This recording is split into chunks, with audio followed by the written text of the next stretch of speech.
I'm Chris Soul. This is Reed Kasaoka of the Baseball Card Exchange, and we're here with a little Rip and Retail Retro Basketball edition this week. 88-89 Fleer. Not quite Jordan's rookie year, not quite the 87, which is pretty pricey. What do we got in these, though?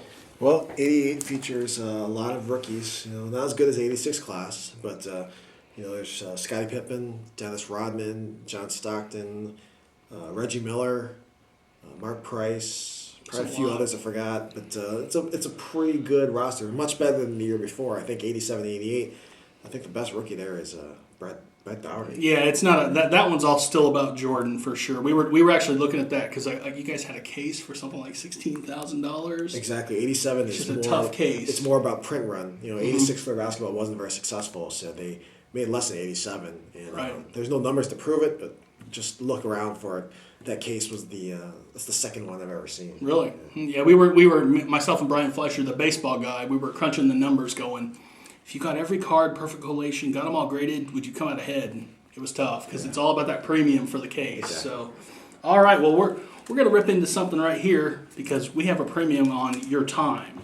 So we don't want to go too long. But so this is vintage wax pack wax, the waxy stuff. Fleer has a different kind of feel to it in the 80s than, say, Topps.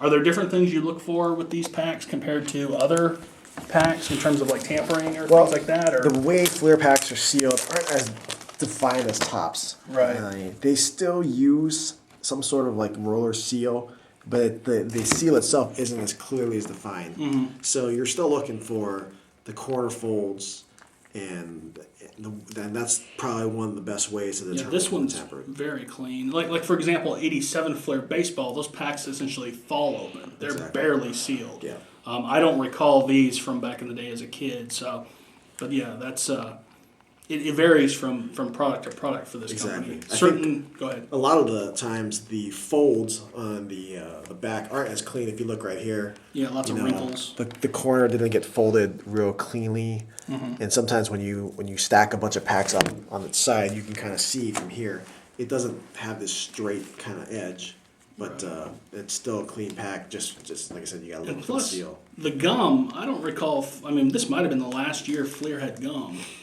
And, when you have something like that in a pack, they're not going to stack cleanly, and that will help damage packs within a box, too. Exactly, yeah. So, all right, well, I'm going to rip in here.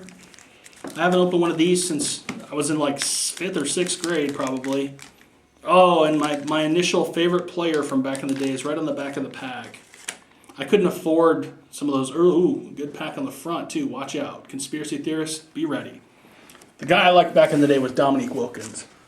So there you go. That's pretty cool. But even cooler, let me get rid of the gum sugar on the front of this pack. And notice the gum is not stuck to the card. That's true. That's true. I have a Reggie Miller rookie card right on the top of the pack. It's got a little ding from the machinery, but otherwise that pays for my pack essentially. Exactly. These are $15 a pack.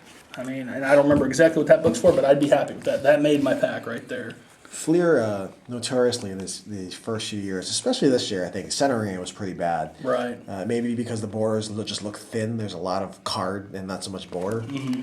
But what makes them very condition sensitive is that every single card of the regular base cards has this bleed of white to black to white, and it's easy to see a chip in the black border than it is to see in the white border. The next card on my pack. It's a small set too. 132 cards. Right.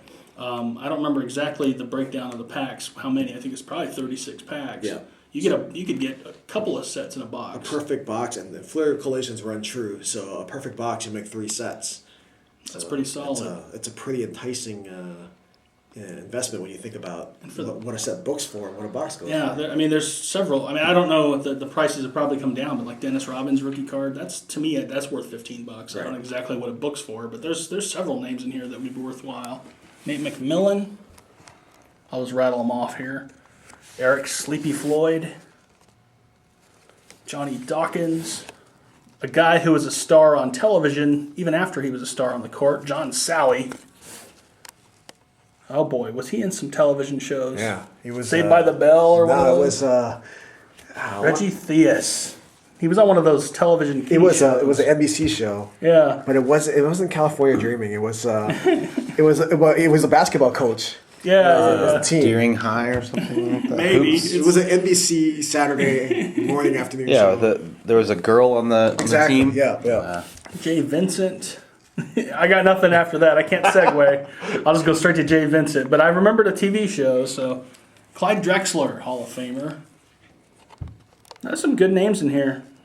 Roy Tarpley, and of course with the smaller set that helps too. Maurice Cheeks. That was Tarpley before he got suspended for the fourth or fifth time. Yeah. Hot Rod Williams when he was skinny. Yeah. Right? Check the flat top. Yeah. And my last card's actually pretty solid too. Very, strong card. A Patrick Ewing. He's not in the fourth quarter yet. He's not sweating enough. Yeah. But that's how I looked earlier today. That was a pretty solid pack. Reggie Miller. Horace Grant rookie. Complete with the gum dust. Yeah. No goggles. No, he didn't dot those till later. It's Dwayne Washington. And you can see little remnants of the team soon to be, like the Miami Heat. Yep. Basketball had, for the most part, perfect collation. So, similar to 86, 87 Fleer, if you know the pattern, you can tell based on, you can kind of see through the top of the wrapper, and you can identify the first card. You can identify the rest of the cards, too. So actually, that's a way for you guys to verify that it's a good box. Exactly. I mean, I ran into you guys at the National a couple years ago, and you were inspecting a 86, 87 Fleer box, which was, I think you guys paid $9,000 cash for it, something like that.